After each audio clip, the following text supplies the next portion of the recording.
આપણા સ્ટેજ ઉપર બિરાજમાન તમામ મહાનુભાવો, આજે ખરેખર ઇતિહાસમાં પહેલીવાર દિયોદર તાલુકામાં એવું બન્યું છે કે કોંગ્રેસ ભાજપનો એક જ નારો, કોંગ્રેસ ભાજપનો એક જ નારો, કોંગ્રેસ ભાજપનો એક જ નારો,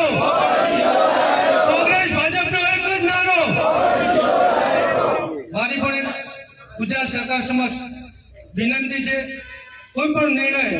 લઈએ ત્યારે જનહિતનો પ્રશ્ન હોય, જનહિત માટે આપણે જિલ્લો બનાવતા હોય ત્યારે ખરેખર જે અભણ માણસને પૂછીએ ને તો પણ ખબર પડે કે કોંગ્રેસ તાલુકાના શેવાડાના ગામથી જો થરાદ જવું હોય, થરાદથી ગાંધીનગર જવું હોય તો અવળી દિશામાં જવું પડે. એટલે સરકારને પણ મારી એક નમ્ર વિનંતી છે કે આજે કદાચ આપણી પાસે શક્તિ હોય તો શક્તિનો સદુપયોગ થવો જોઈએ. હું પણ એક ભારતીય જનતા પાર્ટી સાથે 2001 થી જોડાયેલો કાર્યકર છું. દુઃખ સાથે કહેવું પડે છે કે આવો હરાણનો અન્યાય તમામ ભારતીય જનતા પાર્ટીના કાર્યકર સાથે થયો છે, તાલુકાની જનતા સાથે થઈ રહ્યો છે અને